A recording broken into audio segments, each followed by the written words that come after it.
செங்கோட்டையன் சொல்லும் பொழுது அரசு ஊழியர்களை பத்தி பேசினாங்க, ஆசிரியர்களை பத்தி பேசினாங்க. பொதுவாக இந்த சமுதாயத்தில் அரசு ஊழியர்களை பற்றியும் குறிப்பாக எங்களுடைய ஆசிரியர்களை பற்றியும் பேசும்போது சில பேர் அவருடைய பலம் தெரியாமல் பேசி விடுகிறார்கள். அது வேதனையாக இருக்கின்றது. எவ்வளவு தெரியுமா சம்பளம் வாங்குறாங்க அவங்க அப்படின்னு ரொம்ப ஈஸியாக பேசிவிட்டு போகிறார்கள். அதை முழுமையாக ஒரு சமூகத்தினுடைய பலம் என்பது எங்களுடைய அரசு ஊழியர்கள் என்பதை உணர்ந்தவர் எங்களுடைய முதலமைச்சர் கலைஞர் அவர்கள். எந்த ஆர்ப்பாட்டம் போராட்டம் நடந்தாலும் உடனடியாக ஒரு பொது சமூகத்தை அவங்களுக்கு எதிர்ப்பாக திருப்பிவிட்டு அவளை கொச்சைப்படுத்துவது போல இவங்க இது வாங்குறாங்க, இவங்கள்ட்ட என்ன கேடு வந்துச்சு, எதுக்கு இதெல்லாம் பண்றாங்க என்று சொல்லும்போது வேதனையாக இருக்கின்றது. நல்லா தெரிஞ்சுக்கோங்க, ஆசிரியர் பெருமக்களாக இருந்தாலும் சரி, எங்களுடைய மருத்துவர்கள், எங்களுடைய செவிலியர்களாக இருந்தாலும் சரி, ஏதாவது எங்களை போக்குவரத்து சார்ந்திருக்கின்ற ஓட்டுநர்களாக இருந்தாலும் சரி, இவங்க ஆர்ப்பாட்டம் போராட்டம் முடிஞ்சதுக்கு அப்புறமேட்டு அதே டீச்சர் கிட்ட தான் போய் பிள்ளைய கொடுத்து எப்படியாச்சும் என் பிள்ளைய நல்லா படிக்க வச்சிருங்க, மருத்துவர் ஆக்கிடுங்க, இன்ஜினியர் ஆக்குங்கன்னு சொல்றீங்க. அதே டாக்டர் கிட்டையும் செவிலியர் கிட்ட தான் போய் எப்படியாச்சும் உயிரை காப்பாத்துங்க என்று நீங்க சொல்லுகிறீர்கள். பேரிடர் காலம் என்று வந்த பொழுது எந்த வண்டி ஓடிச்சுன்னு எங்களுக்கு தெரியாது. ஆனா எங்கள் அரசு போக்குவரத்து ஓட்டுநரை நேரங்காலம் பார்க்காம அந்த வண்டியை ஓட்டி பயன்படுத்தாங்க என்று சொல்லும் பொழுது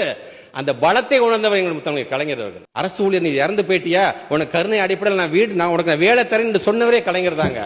அரசு ஊழியர்களாக ஆசிரியர்களாக ஒவ்வொரு வாரிசுகளுக்கும் ஒரு ஹெல்த் கார்டு கொடுக்கும் சொன்னதே கலைஞர் தாங்க. ஆக இப்படி ஒவ்வொன்றையும் இன்னைக்கு செய்தவர் நம்முடைய முத்தமிழ் கலைஞர் என்பதற்காக சொல்றேன். 10 வருஷம் நீ வேலை செஞ்சியா உனக்கு தேர்வு நிலை ஊதியம், 20 வருஷம் ஆயிடுச்சா உனக்கு சிறப்பு நிலை ஊதியம். உனக்கு இப்படி ஒவ்வொன்றையும் பார்த்து செய்யக்கூடியவர் நம்முடைய தமிழ்நாட்டுடைய முதலமைச்சர். உங்களுக்கே தெரியும் இந்த ஆட்சி வந்த பொழுது எப்படி இருந்தது இந்த சமூகம்.